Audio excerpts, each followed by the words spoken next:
AJ, I need a minute. Spare me the drinking and driving lectures. I didn't kill anyone. I took a cab. It's your father we have to discuss. What you are doing to him is killing him. You do your thing, I'll do mine. Right now I gotta take a shower. I'm not leaving this house until we have this settled. Whatever. Hey, if you see Reginald, tell him to send something up for pain. All right, I got a splitting headache. Tell him yourself.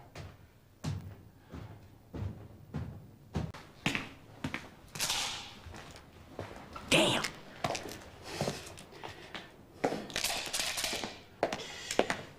Come on.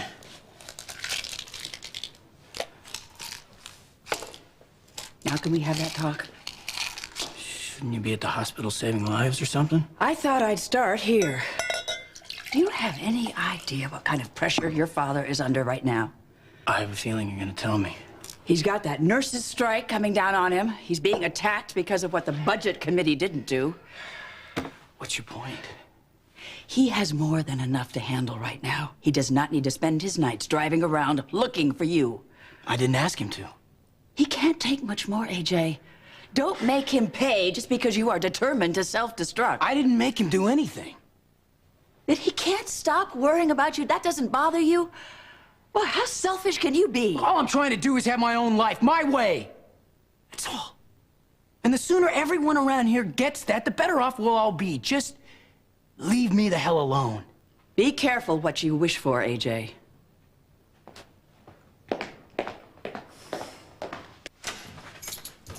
Hi. Hi. Is AJ here? He's in the living room. Thanks for the call. How you holding up? It's one thing after another. Hospital's a mess. The residents have made it very, very clear about how they feel about a continuing strike, but I'm holding up okay. Good. I'll see you at the hospital. Okay. Bye. Bye.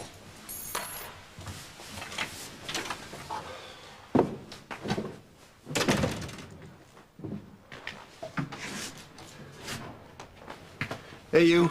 How's the head? Yeah, I hope you didn't make a special trip home because of me. No. I had to get away from the hospital for a while. They actually called me in at 3 o'clock in the morning for an emergency. Well, don't let me stop you.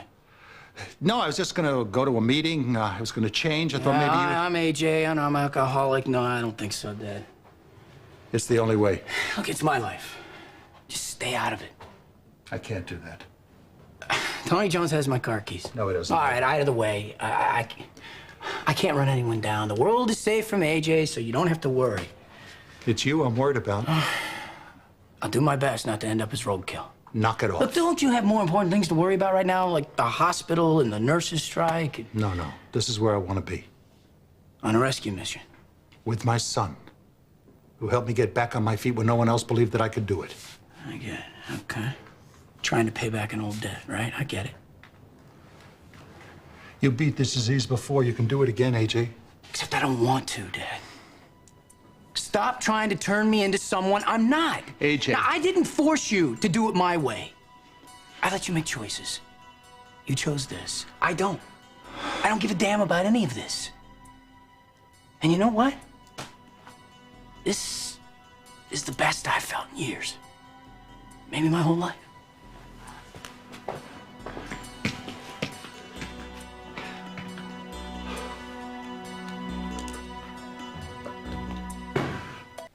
Don't be so quick to write off the one Quartermain that's still living under this roof. AJ is just not competent. I am working round the clock to clean up the mess he left behind. You have already driven out Jason and Ned. Can you afford to lose AJ too? AJ's lost to himself. He has lost his wife and his son. The only thing he's got left is ELQ. And you're kicking that out right from underneath him. And if I didn't, ELQ would be belly up by now. Look, you said yourself he has the makings of a fine CEO. Had, when he was sober. Alan, I am running a major corporation. I am not running a babysitting service. And who's gonna run it when you're gone? You think you're gonna live forever? Well, stop acting as though I'm 6 feet under already. It's hard enough to try to pull ELQ up out of the gutter. Can you really just write AJ out of your life?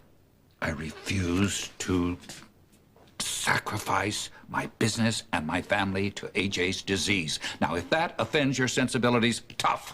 Do you even love AJ? Well, he's my grandson, isn't Well, he? show him you care. Why do you think I am trying so hard to preserve his legacy, ELQ, in spite of him, which is more than he deserves? No, Father. What AJ doesn't deserve is you. Sentimental fool. God. Ellen is right, Edward. So how do you celebrate the end of the nurses' strike? Never pick up a phone again. Smile and wave at every nurse as she goes by? How about bowing and scraping? Only if it's in the contract. Listen, you really did have your trial by fire as chief of staff with that strike. You did good. Thank you. And now, I think we can get back to business. Congratulations. Still necking after all these years. Well, the nurses' strike has been settled. Congratulations. We have a lot to be grateful for. Yeah, it's amazing. No matter how many times you walk out on them or how many times you have an affair on each other, it doesn't matter. You always find a way back to this. Are you all right?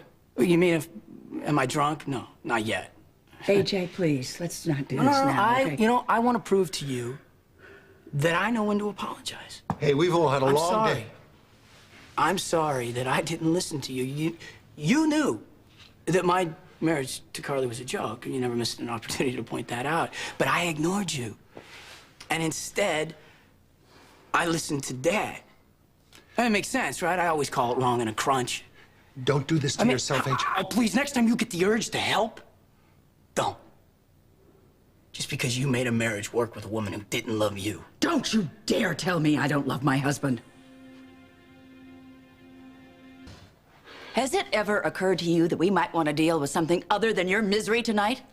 Well, you know, I used to think that when you love someone, you listen, you don't lie, you don't sleep around. But then I think, what about Mom and Dad? You can't hold us responsible for every problem in your life. To you, love means lying and cheating and sniping at one another. So why didn't I realize that Carly loved me all along? You cannot dump your unhappiness on us. And I won't stand for it.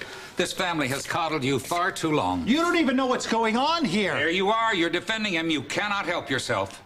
Isn't there any such thing as a private discussion in this family? You know, this family has never expected very much from you. Isn't that part of his problem? And when we did, you buckled. You fell apart.